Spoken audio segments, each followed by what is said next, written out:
with how they engage.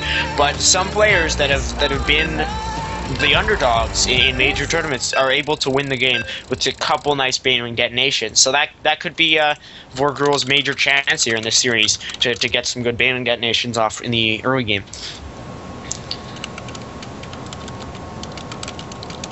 I don't really remember VorGirl's, well, matter of fact, I haven't even seen her at all, but STN ZVZ, I think it's good, really. Yeah, we've seen STN play before. Yeah, Skytoast, I think, against Skytoast. And has he gone far in DayWalkers? Yeah, he's actually won a tournament in the past. Ah, okay. He's won 7 or 8 championships before, so not in DayWalkers. If you click on his name and go to his profile, Zeke, you'll see his. A couple weeks ago, he was top 4, and before then, he's been higher ranks. Yep. Anyways, we'll get to introducing our players here on Abyssal City, aka if you want to take the bottom right half, I'll take the top left. Okay. So in the bottom right, we have VorGirl, the yellow Zerg player, versus the top left. It's STN, our green Zerg, who's a top 25 Masters player and is probably going to deliver a strong performance. We'll have to see whether or not VorGirl's able to do the same. Seems as though a lot of his timings are just a little bit quicker at this point, even this early in the game. His drone's coming out a few seconds earlier than his opponent. But I mean, I'm excited because the deeper we get into this tournament, the higher caliber the players get. Not to take anything away from the earlier rounds. I mean, we still saw some exciting games, but seeing STN here and VorGirl having earned their rightful spots, and even 5-year-old on the other half, it'll pan out to be a pretty neat Saturday night tournament. Yeah, for sure. It's it's weird when you do so many tournaments over time. You see the trends, and I can tell you that Saturday nights were always the bigger tournaments, but tonight, for some reason, it's just not. So for whatever reason, some major holidays, I guess. So some people are just unavailable, and it's still pretty exciting. We've got some high-level players in here, and we'll have to see. Especially because when you've got returning players and you're able to observe their trends in their playstyle and even their growth as a player. I mean, I know STN's gone deep in tournaments, so to his 5-year-old, so to see some returning players kind of dedicated to this line of tournaments is nice. I agree. I think it's nice that you can have players that play on a regular basis. It just makes you feel like that there's a bit of a community going on. Which is the goal, to build a community around this and to help players get better. And they obviously wouldn't be playing if they didn't want to get better, number one, and they wouldn't be playing if they didn't want to win. So it helps all the way around. So especially when you're talking about ladder points. I mean, if you're playing in a tournament, you don't need to worry as much about that. You're playing to win, you're playing to learn, you're playing to have fun. You don't have to worry, especially if you're in Masters League, where a loss can make a huge difference in terms of positioning.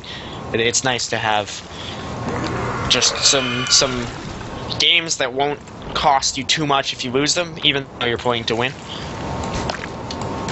Most players getting relatively similarly timed expansions. VorGirl's is a little bit farther ahead, but STN is going to get a quicker Banewing nest, and his speed is faster. So maybe he'll be the first player to punish VorGirl's greedy style. We'll have to see how he's able to do that.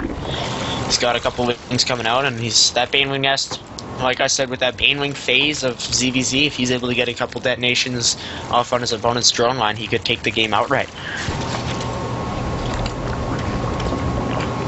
Yeah, I agree.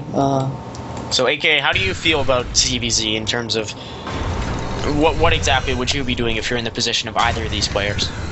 Honestly, I cheese in ladder, so I 6-4, so honestly. I don't disagree with that. When I played Zerg for a brief period of time, it's annoying to play ZVZ, especially because it really comes down to Ling micro, to how you're able to get your Banelings detonated.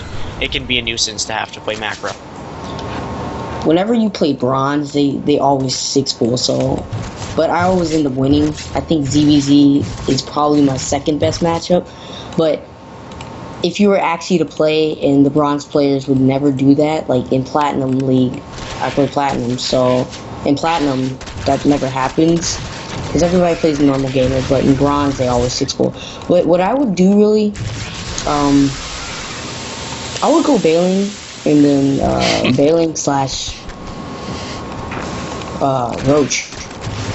So here's some pressure from VorGirl. She lost a lot of wings to a couple Banewings. She's going to take out STN's Queen, and now it looks like she's going to be pushed out here, but the damage is done. She's droning up really hard back at home with a total of 35 workers to opponent's 24, and he's not making any further. So I think he might just try to push out with what he's got and then inflict some punishment, because VorGirl, no sign of any army units in her near future. She sees, if you look at map vision right now, she does not see the Banewings morphing. She just sees wings idly there with her Overlord. So that could be a little bit of a... So there's one Banewing detonating. It looks like the Queen's going to focus down the other, but STN bringing his Banewings into the main of VorGirl. She's not reacting quick enough. Oh. A lot of drones could go down, and a very good amount of them do 9 total. Just for a couple of there. That could have been a lot worse, but he brings in the Zerglings again. Look at all the drones that are low also, so if he focuses some of them down, they could just die to one hit from the wings. So 15 totals of workers killed. That brings VorGirl down to 19 drones to her opponent's 34. STN is STN. Go ahead. He's just looking great at this point. He's VorGirl only now getting her Banewing nest. He's getting his lair. It's just gonna finish. At this point, Mutas would just win him the game straight up.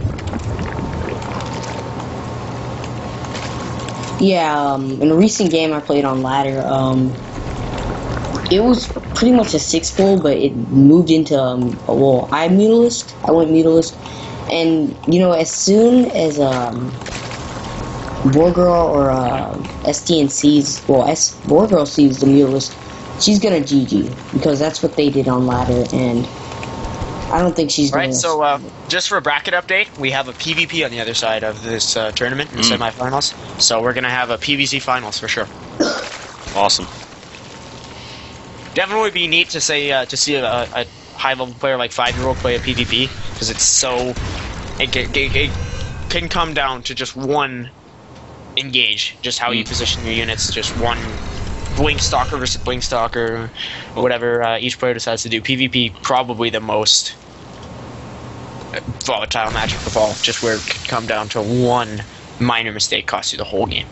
And we do see STN getting a Spire, which, as I predicted, Mutas can really punish VorGirl. She has no anti-air, no Evo to be able to build spores, only Queens. Just seeing as how late that match got started, maybe, possibly, if these games get done quickly, we can actually watch a game of theirs. So hopefully that'll be the case. If not, oh well, we'll just go right into the finals. I mean, that would be pretty neat to see a one PvP game at least. They'd probably be very short. I don't imagine a PvP lasting too long unless you're just going the classic War of the Worlds, mass Colossus versus mass Colossus.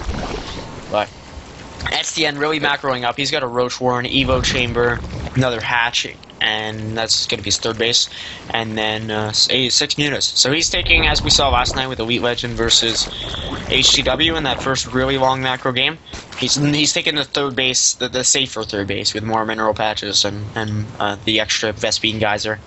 So just playing it safe here. VorGirl is getting her 1-1, so she'll have the infrastructure to build a spore. But STN moving out smartly across the map. His Mutas, will they get spotted by the Overlord? Not quite. Just outside of the revision of that one Overlord. Both players getting Roach Horns here, so yeah, we'll see some Roach play for sure. Yeah. But VorGirl will have an upgrade advantage should she be able to last long enough to use her Roaches, because she's going to lose a Queen here, and it's going to lose a lot of drones to these Mutas. Even with the other Queen in her natural, she has no way to react to this. These Mutas will definitely be able to deal with that second Queen. STN really needs to go. STN really needs to go for the spawning pool. I think it's really key. It's looking good for him though, because with all these spores building at the natural, he can just focus that one down on the left and then be able to have free reign over the drones. He's running in also with his lane force, just trying to stall the ground forces of VorGirl and kill the spores. He's also he's pulling back his Roach force, but look at the supplies. Definitely got to say, this is in favor of STN. He's killed 32 workers this game. VorGirl down to just 22. Maybe she might just GG outright here. Yeah, it's 56 workers to 27, at least on the Control A panel. And 32 workers killed for STN, 0 for VorGirl. Yeah, that's just the major advantage that STN's be able to carve out here. He's getting his infestation pit. He's got 3 bases up and mining. Even though he will be down in 1 armor upgrade, it's not going to matter much because he'll just have the pure production power to roll across the map with Mass Roach. So STN also has more roaches. Yeah, he's getting 10 more also. That's going to really contribute to his army size of 27 roaches to just 10. He's got his movement speed as well. I believe that... No, VorGirl does not have hers, to my knowledge. Let me check her roach warren. Nope, she has not even gotten her lair. She's getting it now. So no glial reconstitution in sight for her. There's the mutas again. Even though STN can't harass with him anymore, he can still kind of bully overlords and hard supply block VorGirl, which would be essential because she won't be the reinforced in the middle of an engage. That's the one thing mutas will give you if you decide to opt for them in ZVZ. And before you get Hydras, they'll just give you the ability to deal with opposing overlords. A lot of the times in ZVZs, when they're just going pure roach, you'll see the whole map is visible to both players because they have overlords everywhere until one of them goes for Hydras. Even pathogen glands now for SCN, he's going to be able to get infestors, and VorGirl only now starting her infestation pit. Still no sign of speed, and no sign of a third base either. 100 population difference at this point, so...